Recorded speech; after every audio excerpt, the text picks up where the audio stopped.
یعنی کامیابی کا معیار ہمیں بتا دیا۔ سب سے بڑا، سب سے اعلیٰ معیار آقا کریم صلی اللہ علیہ وسلم کا اسوہ حسنہ، جس پر صحابہ کرام عمل پیرا ہوئے، اور پھر صحابہ کرام کی سیرت جو حقیقت میں اسوہ حسنہ ہی کی پیروی تھی، آقا کریم کے نقش قدم پر جن ہستیوں کی زندگیاں گزری وہ صحابہ کرام ہیں۔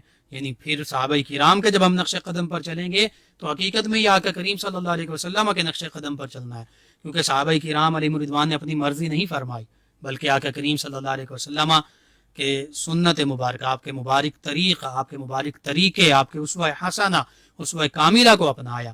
اسی لیے اللہ رب العزت نے ان کے لیے یہ وعدے، یہ بشارتیں، یہ عنایات، یہ انعامات ان کا ذکر فرمایا، اور صاف فرما دیا کہ اگر ان کی اتباع کی جائے گی تو اتباع کرنے والوں کے لیے بھی یہی انعامات ہیں۔